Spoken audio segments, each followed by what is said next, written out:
সুপ্রিয় দর্শক সবাইকে স্বাগত জানাচ্ছি TVN24 আয়োজিত নিয়মিত অনুষ্ঠান দ্য ভিউজ। আমি হাবিব রহমান আছি আপনাদের সাথে।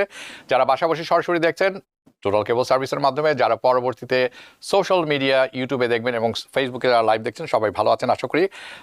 আপনারা জানেন যে আমরা কিন্তু একেবারে ইলেকশনের কাছাকাছি চলে এসেছি। আজকে দ্য ভিউজ অনুষ্ঠান দুটি ভাগে ভাগ করা থাকবে। দ্বিতীয় অংশে আমরা বেশ কিছু জিনিস কভার করব, তারপরেই শুরু হতে যাচ্ছে রোড টু হোয়াইট হাউস, যেটি আজকে প্রথম শুরু হবে, চলতে থাকবে যে পর্যন্ত না আমরা নির্বাচনের ফলাফল আপনাদের হাতে পৌঁছে দিতে পারি। কাজে চোখ রাখবেন, আজ থেকে শুরু করে আগামী মঙ্গলবার বুধবার পর্যন্ত চলতে থাকবে রোড টু হোয়াইট হাউস। সেটি সন্ধ্যা 7টা থেকে শুরু হবে, রাত 9টা পর্যন্ত চলবে। আশা করি থাকবেন। আমাদের বিভিন্ন প্রতিনিধি বিভিন্ন স্টেটে আছেন, তাদের কাছ থেকে আমরা রিপোর্ট জানাতে থাকবো। কিন্তু আজকের অনুষ্ঠানটি দ্য ভিউজ অনুষ্ঠান অত্যন্ত গুরুত্বপূর্ণ, তার কারণ আজকে জব মার্কেটের রিপোর্ট বেরিয়েছে এবং একটা ডিজাস্টার, কেন সেটি ডিজাস্টার এবং আমাদের জন্য সেখানে কি আছে সেটি জানাবো। পিসিই রিপোর্ট বেরিয়েছে, ইনফ্লেশন রিপোর্ট যেটিকে আমরা বলি মুদ্রাস্ফীতি, সেটি বেরিয়েছে এবং ইন্টারেস্ট রেট যে কমার কথা আমরা শুনছিলাম সেটি মোটামুটি আমরা নিশ্চিতভাবে এখন বলতে পারি, কিন্তু তার অর্থ কী সেটাও চেষ্টা করব। চলুন তাহলে শুরু করি। সো প্রথমে কিছুটা আপডেট করে নিয়ে আসি, সেটা হচ্ছেটা কি, what is going on. So এই মুহূর্তে আমরা যদি স্ক্রিনে দেখতে পারি, সম্ভাবনা আছে 98.1% সম্ভাবনা যে ফেডারেল রিজার্ভ ইন্টারেস্ট রেট কমাতে যাচ্ছে আগামী সপ্তাহে। বাই দ্য ওয়ে আগামী সপ্তাহে কিন্তু নভেম্বর 7 তারিখে তাদের মিটিং। সো যেটি আপনারা দেখছেন সেটি হচ্ছে according to CME Fed watch rule, আপনারা দেখে নিতে পারেন যেটি স্ক্রিনে দেখছেন। দ্য ফেড মিটিং, যেটা ফেডারেল রিজার্ভের নেক্সট মিটিং হচ্ছে নভেম্বরের 7 তারিখে এবং এই মিটিংয়ে 1.6% সম্ভাবনা আছেন তারা কিছুই করবে না, তারা হয়তো ইন্টারেস্ট রেট কমাবেন না অথবা কিছুই করবেন না, কিন্তু 98.1% সম্ভাবনা হচ্ছে ইন্টারেস্ট রেট কমতে যাচ্ছে। বাই কত? 0.25%। সো নাও খেয়াল করবেন একটি জিনিস, সেটি হচ্ছে বিগার ইন্টারেস্ট রেট কাট, অর্থাৎ 0.5%, 50 বেসিস পয়েন্ট ইন্টারেস্ট রেট কাট, এটি কিন্তু আলোচনাতেই নেই আগামী সপ্তাহের জন্য। যেটি যখন তারা মিটিংয়ে বসবেন তখন নির্বাচন কিন্তু শেষ হয়ে যেতে থাকবে। এটি আরেকটি গুরুত্বপূর্ণ ব্যাপার যেটা আপনাদের জেনে রাখা ভালো। নাও পরবর্তী যে চার্টটি আমি দেখাবো আপনাদেরকে সেটি হচ্ছে ফেডস মিটিং। তারা আপনারা সবাই জানেন ইতিমধ্যে যে ফেডারেল মিটিং তারা যে করেছিলেন, তারা ইন্টারেস্ট রেট কমিয়েছিলেন 0.5% গতবার সেপ্টেম্বর মাসে। সো তারা কমিয়ে ইন্টারেস্ট রেটে ফেডারেল ফান্ডস ইন্টারেস্ট রেট নিয়ে এসেছেন 5.5% থেকে 5.0%, অর্থাৎ 5.0%। নাও অ্যাট এটি অত্যন্ত গুরুত্বপূর্ণ, কারণ আজকে শুক্রবার সকাল নভেম্বর 1, যদি তারা বলেছিলেন ইতিমধ্যে যে কোনো something crazy not happens this week, যদি সম্পূর্ণরূপে ক্রেজি কিছু না ঘটে এই সপ্তাহে, তাদের পরিকল্পনা হচ্ছে ইন্টারেস্ট রেট তারা কমাবেনই 0.25% আগামী সপ্তাহে। যার ফলে যদি সেটা তারা করেন তাহলে ফেডারেল ফান্ডস ইন্টারেস্ট রেট কমে আসবে 4.75%। সো আমি যখন বলছি সামথিং ক্রেজি নট হ্যাপেন্স, তার অর্থ কি? What do I mean by nothing crazy happens this week? So আজ পিসিই ইনফ্লেশন রিপোর্ট বেরিয়ে এসেছে, already came out. This federal reserve, এটি তাদের কাছে অত্যন্ত গুরুত্বপূর্ণ, তাদের ফেভারিট ওয়েতে তারা মেপে থাকেন ইনফ্লেশন কি করছে, কতখানি উপরে নিচে গেছে। So take a look at this. চলুন এই চার্টটি একটু লাস্ট রিপোর্ট যেটি আছে সেটি আমরা এখন স্ক্রিনে দেখছি। পিসিই রিপোর্ট যেটি আপনারা দেখছেন, এটির মাধ্যমে সবচেয়ে নিচে ডান দিকে দেখবেন 2.7% দিস রিপোর্ট ওয়াজ এক্সপেক্টেড। এখন যে রিপোর্টটি আছে সকালে বেরিয়েছে, বিশেষজ্ঞরা বলছিলেন এটি হয়তো 2.7% আগে ছিল, এখন হয়তো 2.6% নেমে আসবে। অফকোর্স তাদের লক্ষ্যটা হচ্ছে এটাকে 2% নেমে আসা, 2.0%, দ্যাটস দেয়ার গোল। সো যে পর্যন্ত পিসিই ফিগার অর্থাৎ পরিসংখ্যানগুলো খুব বেশি উপরে না উঠে, খুব বেশি নিচে নামে বা খুব বেশি উপরে না উঠে, ফেডারেল রিজার্ভ যেটা মার্কেট আশা করছেন সেটাই করবেন, যেটা ফেডারেল রিজার্ভ করার পরিকল্পনা ঘোষণা করেছেন, তার অর্থ হচ্ছে তারা 0.25% ইন্টারেস্ট রেট কমিয়ে আনবেন আগামী সপ্তাহে নভেম্বর 7। অ্যান্ড দেন আজকে সকালে জব রিপোর্ট বেরিয়েছে, এইটিও আরেকটি ব্যাপার। তারা বলছিলেন যে পরিসংখ্যানের উপরে ডিপেন্ড করবেন। সো তাদের যে কথাবার্তা সেটি হচ্ছে এরকম, তারা ইন্টারেস্ট রেট কমাতে চান, দে আর কাটিং ইন্টারেস্ট রেট। কী কারণে? লেবার মার্কেট সেভ করতে চান তারা, ওকে, যাতে লেবার মার্কেটে বড় ধরনের কোনো প্রভাব না পড়ে, কারণ চান না এটা যাতে আর খারাপ হয়, আরও খারাপের দিকে যেতে থাকে। So that's another thing. So এই যে জব রিপোর্ট যেটি আজকে বের হয়েছে, যদি এটা খুব খারাপ কিছু না হয়ে থাকে, খারাপ কিছু হলে অবশ্যই কমাবেন, আর যদি খুব ভালো কিছু হয়ে থাকে অন্য কিছু, এই দুটি জিনিস হচ্ছে the crazy thing that gives them more reason. যদি এটি খারাপ হয়ে থাকে তাহলে তাদেরকে ইন্টারেস্ট রেট কাটার জন্য যথেষ্ট কারণ তাদের হাতে পেয়ে যাবেন, এবং 0.25% ইন্টারেস্ট রেট আপনারা আশা করতেই পারেন কমবে আগামী সপ্তাহে। If the job report horrendous, মানে যেটি বের হয়েছে সেটি আমি কিছুক্ষণের মধ্যে টাচ করছি, হরেন্ডাস, খুবই খারাপ, ভয়ানক রকমের খারাপ, ওয়েল তাহলে এমনও হতে পারে তারা বলছিলেন তাদের ওপিনিয়ন পরিবর্তন হতে পারে, এবং তার ফলবর্তীতে আমি যে 0.25% ইন্টারেস্ট রেট কমার কথা বলছি সেটি এসে দাঁড়াতে পারে 0.5% interest rate cut can be bigger then what we expect. এটি হতে পারে এবং হওয়ার সম্ভাবনা খুবই ভালো আমি মনে করি। ওকে, নাও আজ সকালে দুটি রিপোর্টই বেরিয়েছে এবং দুটি নিয়ে আমরা কাজ করেছি এবং দুটি আপনাকে তুলে ধরবো এবং আপনারা বিশ্বাস করবেন না, অবিশ্বাস্য। প্রথমেই শুরু করবো the job report. Okay, so the job report যদি অ্যামেজিংলি অসাম হয়ে থাকে, খুব ভালো, প্রথমে বলে রাখি তারা যেটি আশা করছিলেন খুব বেশি রকমের কর্মসংস্থান যদি তৈরি হয়ে থাকে তাহলে লেবার মার্কেট ইজ গ্রেট, আমরা ধরে নিব labour market is doing good, তাহলে তারা ইন্টারেস্ট রেট কাটবেন না বা কমাবেন না, এটি একটি সম্ভাবনা ছিল। হয়তো তারা একটি বিরতি নিতেন, they would take a pause, যেটি আমরা বলে থাকি। সো অ্যাগেন এটি ফার ফ্যাচ, এটি আগে থেকেই কল্পনার বাইরে ছিল আমাদের, এবং আপনারা জানেন যে the stock market already pricing করে নিয়েছেন। তারা বলেছেন যে 98% সম্ভাবনা যে ইন্টারেস্ট রেট কমতে যাচ্ছে by quarter point this next week. So the job report last month আমাদের যেটি ছিল সেটি আমরা যদি অনস্ক্রিনে এখন দেখতে পারি, আপনারা যেটি এখন অনস্ক্রিনে দেখছেন এটি হলো সেপ্টেম্বরে। আপনাদের অনেকের হয়তো খেয়াল আছে, কারণ আমি একটি সম্পূর্ণ অনুষ্ঠান করেছি যেখানে আমরা দেখেছি 2,54,000 নতুন কর্মসংস্থান তৈরি হয়েছে for the month of October. So এবং তার অক্টোবর মাসে এক্সপেকটেশন হচ্ছিল, এই মাসে যে রিপোর্ট পেয়েছি নভেম্বরে, সেটি অক্টোবর মাসের, যে কমপক্ষে কোয়ার্টার 2,25,000 নতুন কর্মসংস্থান তৈরি হয়। দিস ইজ এ বিগ এবং বিগ ড্রপ এক্সপেক্টেড, কারণ আপনি মনে রাখবেন 2,54,000 থেকে কেন তারা আশা করছেন 1,25,000 নতুন কর্মসংস্থান তৈরি হবে অক্টোবর মাসে। তার কারণ দুটি, একটি বোয়িংয়ের স্ট্রাইক চলছে, সেখানে 44,000 মানুষ কর্মসংস্থান হারিয়েছেন, এবং দ্বিতীয় হচ্ছে হারিকেন, যেটি আপনারা সবাই জানেন কোথায় হয়েছে, ফ্লোরিডা অ্যান্ড নর্থ ক্যারোলাইনাতে। দুটি কারণে বড় একটি আঘাত জব মার্কেটের আসার কথা ছিল আগে থেকে। সো আলটিমেটলি বেশিরভাগ মানুষ, মাইসেলফ, আমি এর মধ্যে আছি, যে মেজর কোনো সারপ্রাইজ যদি না থেকে থাকে এই দুটি রিপোর্টে, তাহলে আমাদের সবাই মোটামুটি ধরে নিতে পারি সম্ভাবনা খুবই বেশি, 98.1% সম্ভাবনা যে এই quarter basis point 25 basis point interest rate কমতে যাচ্ছে। But this two reports will see, আমরা দেখব কিছুক্ষণের মধ্যেই যে কি হয়েছে এবং হোয়াট চেঞ্জ। অবশ্যই ডিসেম্বরের মিটিং যেটি আছে সেটিও আমরা দেখে নিব। সো আমি দেখাতে চাই পরবর্তী যেটি আপনারা দেখছেন এটি হচ্ছে ডিসেম্বরেও, শুধু নভেম্বরেই তারা থেমে থাকবে না, ডিসেম্বরেও ইন্টারেস্ট রেট কমতে যাচ্ছে। সম্ভাবনার কথা যদি আমরা বলি তাহলে 18 ডিসেম্বরে তারা মিটিং করছেন, ডিসেম্বর 18, এবং 74.1% এটি আগের যেটি আপনারা দেখছেন 74.1% সম্ভাবনা ছিল যে কমে আসার। এখন যেটি আপনারা স্ক্রিনে দেখছেন সেটি হচ্ছে এই আজকের রিপোর্টের পরে সেই সম্ভাবনা বেড়েছে 83.1% চান্স, আরও 10% সম্ভাবনা বেড়েছে ফেডারেল রিজার্ভে ইন্টারেস্ট রেট কাট করার ব্যাপারে। অর্থাৎ ডিসেম্বর মাসেও আরও 25 বেসিস পয়েন্টে ইন্টারেস্ট রেট কমতেছে। সো তার অর্থ হচ্ছে সেটি যদি হয়ে থাকে তাহলে ফেড ফান্ডস ইন্টারেস্ট রেট নেমে আসবে ডিসেম্বরে 4.5%। নাও এটি যদি হয়ে থাকে, I want you to look at this, যে ফেডারেল রিজার্ভের যে গোলটি আছে ফেড ফান্ডস ইন্টারেস্ট রেট, তারা কিন্তু নিয়ে আসতে চান 3% কবে নাগাদ, 2026 সাল নাগাদ, অর্থাৎ পরবর্তী বছর, আগামী বছরের পরের বছর। এবং এটি তাদের একটি, আমি পরবর্তী যদি আমরা দেখি স্ক্রিনে, অন স্ক্রিন আমরা যদি, ওকে, যেখানে আমি সার্কেল করে রেখেছি সেখানে তারা নিয়ে আসতে চান। সো আপনারা যারা আমার অনুষ্ঠান নিয়মিত দেখে থাকেন দ্য ভিউজ, এখানে আমি অনেকবার বলেছি যে তারা কিন্তু এই 3% বা 3% ইন্টারেস্ট রেটে এসেই থেমে থাকবেন না, তারা কিন্তু এটি কোনো এক সময় 0% নিয়ে আসবেন, যেটি ছিল বেশ কিছুদিন আগে, বেশ কয়েক বছর আগে, 4-5 বছর আগে পর্যন্ত। এবং আমি এটি সম্পূর্ণভাবে আপনাদের ব্যাখ্যা করেছি, এবং যারা ওইটি দেখেছেন খুব ভালো কথা, না হলে আবার হয়তো রিপোর্ট করবো। Now let's look at this two report, এই দুইটি রিপোর্টের কথা বলছি, এই রিপোর্ট দুটি এখন দেখে নেওয়া উচিত।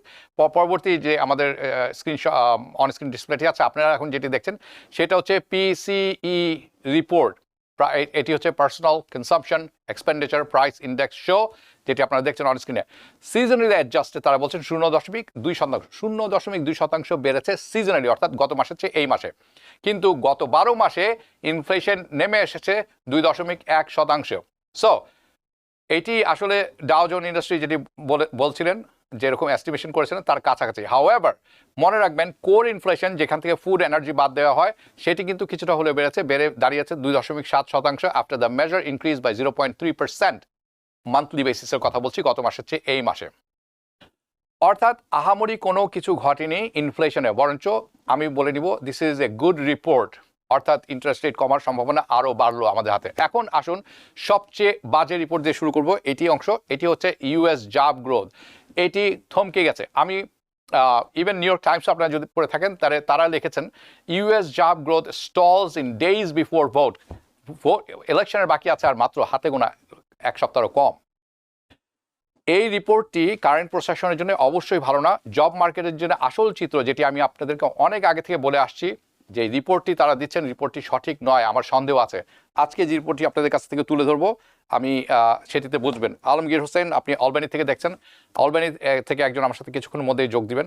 আপনি হয়তো তাকে চিনবেন, আপনারা অনেকেই চিনে থাকতে পারেন। কিছুক্ষণের মধ্যে আমরা কথা বলবো বিভিন্ন বিষয় নিয়ে। ওকে, সো যে আমি চলে যাব পরবর্তী, দ্য নিউয়েস্ট জব রিপোর্ট, যেটি আজ সকালে বের হয়েছে। পরবর্তী অনস্ক্রিন যদি আমরা যেতে পারি, ওকে, সেটি আপনারা দেখতে পাচ্ছেন। আশ্চর্যজনক একটি রিপোর্ট যেটি আপনারা দেখছেন, সংখ্যাটি আসছে ইউএস ব্যুরো অফ লেবার স্ট্যাটিস্টিক্সের কাছ থেকে। এটি হচ্ছে গত 4 বছরের মধ্যে সবচেয়ে ভয়ঙ্করতম রিপোর্ট যেটি আপনারা দেখছেন। পরবর্তী দেখি, এটি বলছে গত 1 মাসে আমেরিকাতে শুধুমাত্র 12,000 নতুন কর্মসংস্থান তৈরি হয়েছে। The US economy added just 12,000 jobs, 12,000 কর্মসংস্থান in the month of October. আপনারা কি বুঝতে পারছেন? লক্ষ লক্ষ কাজের জায়গায় মাত্র 12,000 কর্মসংস্থান তৈরি হয়েছে। This is not good. আপনারা যেটি এখন স্ক্রিনে দেখছেন, এটি হচ্ছে গত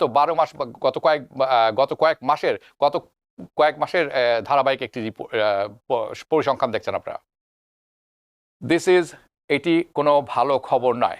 আনএমপ্লয়মেন্ট রেট অপরিবর্তিত রয়েছে। পরবর্তী স্ক্রিনটি যদি আমরা দেখি, এটি এখনো আমরা কি পরবর্তী স্ক্রিনটা দেখতে পারবো? ওকে, থ্যাংক ইউ।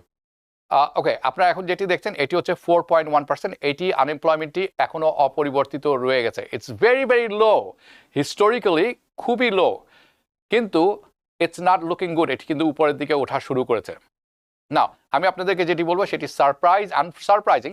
আমার কাছে একেবারে আনসারপ্রাইজিং। আমি সারপ্রাইজ নই মোটেও, কিন্তু আপনারা অনেকে সারপ্রাইজ হতে পারেন। So prepare to be surprise, unsurprisingly surprise. Okay, so BLS, Bureau of Labor Statistics government, তারা বলেছেন তাদের এস্টিমেটেড জব ক্রিয়েশন, যেটি তারা বলছিলেন রিপোর্ট দিয়েছিলেন অগাস্ট মাসে এবং সেপ্টেম্বর মাসে, তারা এখন বলছেন এটা তারা বাই মিস্টেক বাড়িয়ে বলেছেন। ইন ইংলিশ ওভার এস্টিমেট করেছেন। কত? তারা বলেছেন যে আসলে 2টি মাসে তারা যে রিপোর্ট করেছেন গড়ে 1,12,000 নতুন কর্মসংস্থান বেশি বলেছেন তারা। তার অর্থ হচ্ছে দিস ইজ নট গুড। যে পরিমাণ কর্মসংস্থান তারা প্রথম থেকে বলে আসছেন বেশ কয়েক মাস, আমি ইতিপূর্বে বেশ কয়েকটি অনুষ্ঠান করেছি। So something is not looking good, something just look. অনেকে আছেন যারা দেখবেন এইটি শুনবেন, ইটস নট গুড। কিন্তু আমি আপনাদেরকে অনেকবার বলেছি যে বাস্তবে জব মার্কেটের যে সিচুয়েশন তাদের পরিসংখ্যানের সাথে মিল নেই। আমি বাস্তবে তৃণমূল পর্যায়ে আমি সবার সাথে কথা বলি, ইন্টারভিউ করি, এবং আমি এই বিষয় নিয়ে অনেকের সাথে কথা বলেছি। মানুষ কাজ খুঁজে পাচ্ছেন না, ভালো জবের তো প্রশ্ন ওঠে না। দিস নাম্বারস রিয়েলি সিরিয়াসলি আপনাকে ভালো মতো দেখতে হবে। অনেক সময় আমি বলে থাকি সাম numbers are made up number, তৈরি করা নাম্বার। আমার কাছে মনে হয়েছে সঠিক নয়। ওকে, এই যে ব্যাপারটি আছে, to understand this was going on, you need to understand the situation. কি হচ্ছে, এটা নাম্বারগুলো যেটি দেখছেন এটা বোঝার জন্য কি হচ্ছে ফিল্ডে এটা বোঝা উচিত। এবং এই যে আমি অনেক সময় বলে থাকি উই আন্ডারস্ট্যান্ড দেয়ার ন্যারেটিভ, আমি জানি তারা কি বলছেন ফেডারেল রিজার্ভ থেকে, বাট তারা কি বলছেন, এটি কেন বলছেন সেটিও আপনারা অনেকখানি বুঝতে পারছেন। কিছু কিছু ক্ষেত্রে কথাগুলো ঠিক না। Now let me give you some additional stats. আরও কিছু পরিসংখ্যান আমি তৈরি করেছি আপনাদের জন্য, সেটি আপনাদের দেখে নেওয়া উচিত। অক্টোবর মাসের মোস্ট জবস, পরবর্তী স্ক্রিনে যদি আমরা দেখি, সবচেয়ে বেশি কোন কোন খাতে তৈরি হয়েছে সেটি আমি আপনারা দেখতে পাচ্ছেন। হেলথ কেয়ার গভর্নমেন্ট জব সবচেয়ে বেশি তৈরি হয়েছে। দেয়ার আর জবস লসেস, অনেক জায়গায় কর্মসংস্থান চলে গেছে। ম্যানুফ্যাকচারিং এবং লিজার, ম্যানুফ্যাকচারিং যেখানে কলকারখানা সেখানে সবচেয়ে কর্মসংস্থান কমেছে। লিজার হসপিটালিটি অর্থাৎ আপনি ধরে নেবেন ভ্রমণ, বার্স, রেস্টুরেন্টে কাজ কমেছে। রিটেইলে কাজ কমেছে। ট্রান্সপোর্টেশন সেক্টরে অনেক কাজ কমেছে এবং ওয়্যার হাউজিং অনেক কাম করেছে। নাও আমি আরেকটি জিনিস আপনাদেরকে দেখাবো, সেটি পরবর্তী স্ক্রিনে, চলুন দেখে নেই। জল্ট রিপোর্ট, পরবর্তী স্ক্রিনটি যদি আমরা দেখতে পারি। ওকে, জল্ট রিপোর্ট হচ্ছে জব ওপেনিং অ্যান্ড লস যে রিপোর্টটি হয়ে থাকে। নাও এটি হচ্ছে অ্যাডিশনাল লেবার মার্কেট তথ্য, কিছু এক্সট্রা তথ্য। এটিও রিলিজ করা হয়েছিল দিস উইক, এই সপ্তাহে এটি প্রকাশিত হয়েছে। কি পরিমাণ মানুষকে কাজ থেকে বের করে দেওয়া হচ্ছে অথবা লে অফ করা হয়েছে। তো লে অফ কন্টিনিউ চলছে এবং এটি উপরের দিকে যাচ্ছে। আপনারা যে ব্লু লাইনটি দেখছেন, this is monthly average, and the red line যেটি দেখছেন এটা 3 মাসের অ্যাভারেজ। সো জব ওপেনিং অর্থাৎ কি পরিমাণ কাজ খোলা আছে, কর্মসংস্থান খালি আছে, আপনি শুদ্ধ পরিষ্কার বাংলায় সেটি আপনারা দেখতে পাচ্ছেন। So look at what's happening over past 3 years, গত 3 বছর ধরে কি হচ্ছে। এবং যেটি আমি পয়েন্ট আউট করতে চাই আপনাদের কাছে সবচেয়ে বেশি, because there is a lot of confusion, অনেক কনফিউশন থাকে এবং স্পেশালি মিডিয়াতে যেভাবে তথ্যগুলো তুলে ধরা হয়, রিয়েলি তারা অনেক এক সাইডের গল্পটি তুলে ধরেন। সো হায়ারিং এখন নিম্নমুখী, ডাউন ট্রেন্ড, নতুন করে হায়ারিং আমরা দেখছি না ক্লিয়ারলি, এবং এই ব্যাপারে কোনো সন্দেহ নয় যেটি আপনারা দেখছেন। আপনি যদি ব্লু লাইনটি দেখেন, এটা হচ্ছে monthly figure, the monthly figure of hiring. পরবর্তী লাইনটি যদি আমরা দেখি, এটা হচ্ছে জব ওপেনিংয়ে আপনারা যেটি দেখছেন। পরবর্তীটা আমরা যদি দেখি একটু, মান্থলি ফিগার অফ হায়ারিং, আপনি দেখবেন কিছুটা হলো হায়ারিং বেড়েছে গত 3 মাসে। বাট আপনাকে মনে রাখতে হবে, সাম হেডলাইন্স অ্যান্ড পলিটিশিয়ান যারা আছেন তারা লেবার মার্কেট ইজ গ্রেট বলছেন, হায়ারিং ইজ ইনক্রিজিং, বাড়ছে। ইয়েস, এটি বেড়েছে গত 3 মাসে, ট্রু, ক্লিয়ারলি এটি নিচের দিকে যাচ্ছে। যে হারে হায়ার হওয়ার কথা তার কাছাকাছিও নেই, বরঞ্চ হায়ারিং কমে আসছে। সো আপনারা যখন এগুলি শুনবেন তাদের কাছে ডোন্ট বি কনফিউজ হওয়ার কোনো কারণ নেই। এটা কেন করেন তারা বুঝতে পারছেন তাদের সুবিধাগত অবস্থানের জন্য। দিস ইজ ওয়ান, এই যে আপনারা দেখছেন এটা হচ্ছে পরবর্তী যেটি আমরা দেখব, সেটি হচ্ছে কি পরিমাণ মানুষ তারা কাজ ছেড়ে দিয়েছেন স্বইচ্ছায়। সো এটি হচ্ছে গত 3 বছরের চার্ট, এবং স্বইচ্ছায় কাজ ছেড়ে চলে যাওয়ার সংখ্যা কমে আসছে এবং কমতে কমতে স্থবির পর্যায়ে আসে, অর্থাৎ কেউ কাজ ছাড়ছেন না এই মুহূর্তে, সবাই শঙ্কিত। তার কারণ হচ্ছে গত 3 বছর ধরে এটা খুবই কঠিন হয়ে গেছে। It's becoming harder and harder to find a job, specially যদি আপনি ভালো একটি কাজ, ভালো অঙ্কের, ভালো অর্থের একটি কাজ করে থাকেন, that page well. Labour market has return back to employers market, অর্থাৎ এমপ্লয়ি মার্কেট ছিল বছর 2-1 আগেও, এখন এটা এমপ্লয়ার মার্কেট। এমপ্লয়ি ইচ্ছা করলে আপনাকে হায়ার করতে পারেন, নাও করতে পারেন, ফায়ারও করতে পারেন। তার কারণেই বেশিরভাগ মানুষই কাজ ছেড়ে দেওয়া বন্ধ করে দিয়েছেন, যে যেখানে আছেন। সো আমি আপনাদের বলবো, যদি আপনি কাজ ছাড়ার কথা চিন্তা করে থাকেন, প্লিজ থিঙ্ক টুয়াইস, দুবার চিন্তা করে নেবেন। This is not a good job market, highly advised, secure another job, তারপর অন্য কিছু করেন। নাও আজ সকালে হোয়াইট হাউস স্টেটমেন্ট রিলিজ করেছে, তারা অর্থনৈতিক ব্যাপারটিতে খুব খুশি হয়ে বলছেন যে, আশ্চর্যজনক ব্যাপার, তারা বলছেন যে economy is strong এবং we have the lowest average minimum unemployment rate than any other administration গত 5 বছর। না, পরিসংখ্যানগতভাবে এটি true, but logically, economically, economy is not strong, labor market is not strong। তো তারা কি বলছেন আমি জানি না, তারা ফিল্ড পর্যায়ে কতখানি দেখছেন আমি জানি না। দেন যদি সেটাই হয়ে থাকতো, একটি প্রশ্ন আপনি করতে পারেন যে ইন্টারেস্ট রেট কেন কমছে। ইন্টারেস্ট রেট তখনই কমে যখন লেবার মার্কেটের অবস্থা খারাপ থাকে, অর্থনীতির অবস্থা খারাপ থাকে। সো তাদের কথাবার্তার সাথে কাজের মিল কম। এই ছিল এখনকার মতো আপডেট। আমি চলে যাব আমার গেস্ট, স্বাগত জানাচ্ছি আমাদের এই পর্বের গেস্ট তাইমুর নাকি, যিনি United state alliance of north America president. Welcome Mr. Naqi, I hope you can hear me and you are well. I can. Thank you very much for having me. So I know you and I chit-chatted for brief seconds maybe. So thank you for your time. We talked about many things. I want to hear from you. In this election, unlike any other election, this election is different for many reasons. One of the reasons that we can see among Muslim voters that there's many confusion. Should they vote? Should they not vote? Should they vote for Trump or should they vote for Harris? One part is thinking, hey, Harris and Biden is, committing genocide, not helping. One side saying maybe Trump comes, he would not be as inclined to waging another war. I want to hear your opinion on this one to start with. Sure. So first and foremost, organizationally, the most important message that we have for our local communities is to ensure that we get out the vote. Fundamentally, whether you have an issue with the system or you don't, the only way to effectuate change within that system is to get out there and vote. And the vote is really the currency that matters, that plus donation. So we don't encourage anyone to just stay home or to completely abandon the electoral process, number one. Number two, our communities have been galvanized for the last year because of the genocide that has been going on and continues to go on in Gaza. And the one way really to make it known how dissatisfied we are with the current administration or any administration that pursues a policy that allows the genocide to continue is to get out there and vote. So organizationally, while we cannot endorse a specific candidate, we are telling people that if you have issues, especially with the status quo, then your most powerful weapon is the ballot box. Yeah, I agree with you. I mean, if you sit around and do nothing, then your voice are not heard, and there's no voice for you to actually do something. All right, now let's talk about these things. How things are. We always a presidential election. Of course, everybody's paying attention to presidential election, but we have local officials, local state senators, congressmen, and all these things. Sometimes we just ignore them. We just give them a token vote. Why is it not really? Why is it important to understand, pay attention to the local candidates, and how would you actually? What would you tell people that this is the most important thing besides the presidential election? Yeah, there's many things to keep in mind. First of all, politics begins as a local exercise, right? So today's politicians who are running for federal office, starting from the president all the way down to the Senate and the U.S. House. Many of them started as local politicians. So starting at the grassroots level in order to effectuate change and basically plant seeds with politicians that eventually will be carried forward, whether regionally, locally, statewide, nationally, is critically important. And so if you're ignoring your local elections, you're ignoring many of the future leaders that will take hold at the state level and the federal level in the future, number one.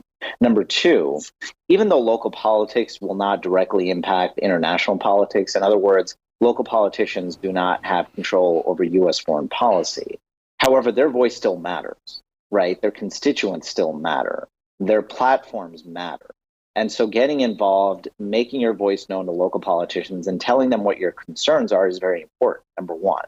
Number two, another thing that we've seen in the past year is that even though local politicians don't have purview or control over U.S. foreign policy, many of them have done things symbolically, which has helped to change the public perception of the genocide going on in Gaza. So the local political voice still matters. And that's why you as a constituent, you as a voter, it's important for you to get out there and support your local politicians and vote your conscience when it comes to both federal elections, state elections, and the local election. Now, you are in Albany, and what are you doing to actually do what you just said? Or I'm sure you have been doing some Sure. quite a long time now. How you're Sure. doing this?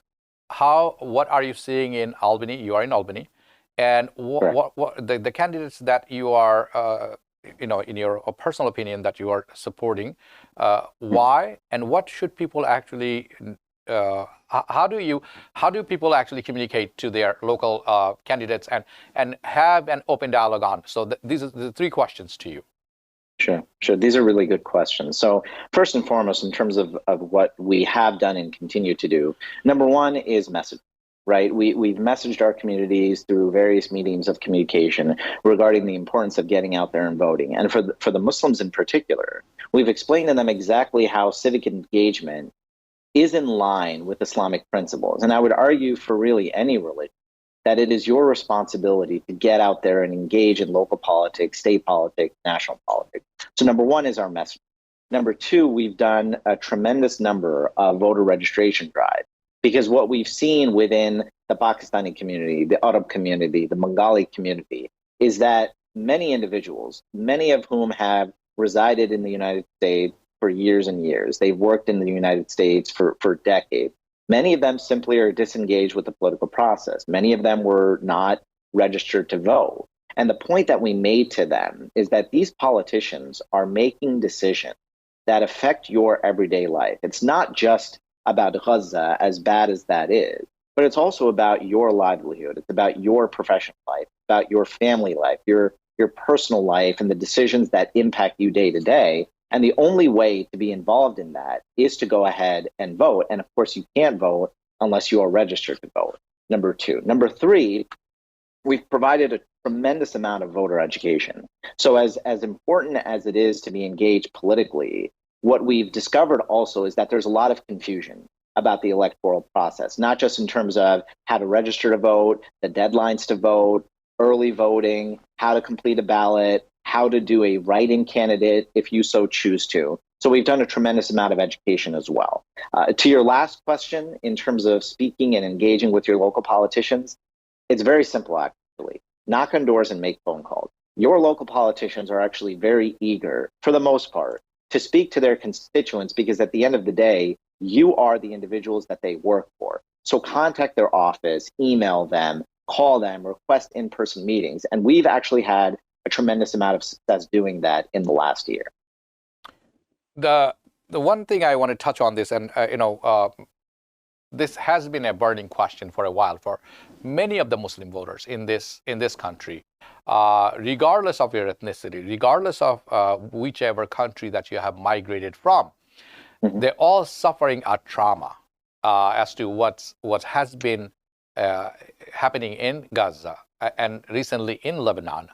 Mm-hmm. So many of the voters that I speak with are really heartbroken, really, really demoralized. I found many who said, I don't even feel that I matter or we matter, because we have been, many of them have been marching and going through protest and all these things. And they feel like, voting one way or the other makes no difference for them. What would be what you have been doing to counter mm-hmm. this, and what would be your advice? Sure, that's actually a really good question. And we understand that many voters do feel marginalized and disenfranchised, because historically there's been a two-party system, statewide and nationally. And I have to be careful here because I'm not endorsing a particular party or candidate, but voters should be aware that they have an option that is different from the two-party system. And that is to vote third party if they so choose to. And in New York State, for example, even though no third-party candidate officially is on the ballot, you can use the write-in section, which is at the very bottom of your ballot, to write in one of three third-party candidates: Jill Stein, Cornel West, and Claudia de la Cruz. Now, in New York State specifically, in order to be a write-in candidate for president, you would have had to file what is known as a certificate of candidacy several weeks ago. And those are the three candidates that actually did file the official paperwork. So if you're in New York State, you have the option of writing in one of those three candidates. If you're in another state, you should consult your state laws to see what your options are in terms of how you can effectuate a third-party vote. But all your viewers who are frustrated with the status quo and with the two-party system should understand that they do have a third option if they so choose to pursue it. I think it's a very nice way, and thank you for explaining this. That even in New York State, there is a write-in option. So if you choose not to vote, the two options you have, you can also mention the third option, which is you can write in. Now, while you and I were talking, you alluded to something very lightly, and that is specific to New York State, that it's an equal right amendment.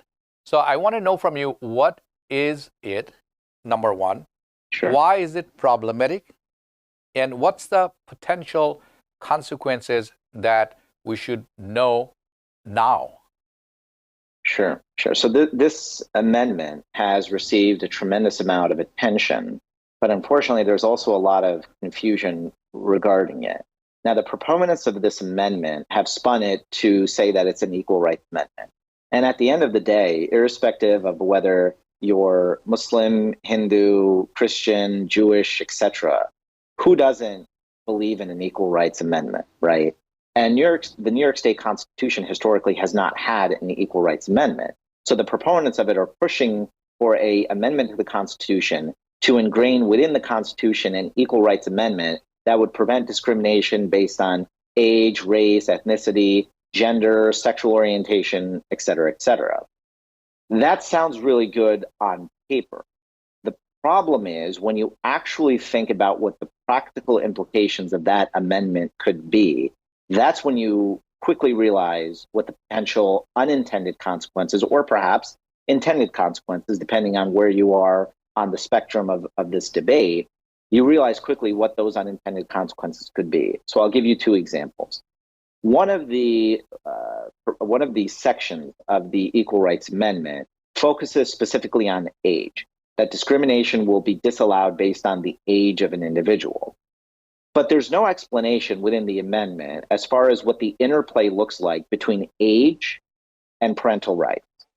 And since the amendment specifically talks also about gender identity, one of the hypotheticals that we have a concern about is the following. If you have a 16-year-old high school student that is attending a public school, and they are confused about their gender identity, and they seek gender transition counseling, therapy, or treatment, and they do that through the school, does the school have to inform the parents, or would it be in violation of the protections under the Equal Rights Amendment because of the language around age and gender identity for the school to involve the parent? In other words, are we empowering children at the cost of parental rights and parental involvement? We feel that that is extremely dangerous, number one. Number two is with respect to religious institutions, whether that's a church, a mosque, a temple, etc. The question becomes, in instances where, for example, a member of the community who either identifies as transgender or has gone through the process of actually transitioning, if they visit your religious institution, and even though they're a biological male, if they now identify as a female, and they would like to use your bathroom that is designed and meant for those that were born biologically as a different gender than the ones that they now identify with, how does that affect your religious institution? Because on one hand, you've segregated your bathrooms based on your bona fide beliefs, your values, and your principles. But then if you deny that person the right to use a bathroom that identifies with their now gender identity, do you put yourself at risk of a discrimination lawsuit? Because on paper, at least, you would be found to be in violation potentially of the Equal Rights Amendment. The last thing that I will say about this is I'm genuinely confused in terms of what the New York State legislature was attempting to achieve with this amendment. Because it's not as though there aren't equal rights protections already within the New York State statutory system. There's a New York State human rights law which bans discrimination based on age, religion, sexual orientation, sexual identity, etc. But that law historically has played well and has paralleled parental rights and the rights of religious institutions rather than trampling on those rights. Got it. So I'm confused in terms of what the legislature is trying to achieve. Right.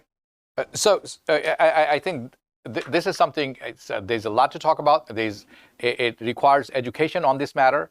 It requires who to contact and how to oppose this. And if you do, how do you actually go about it? So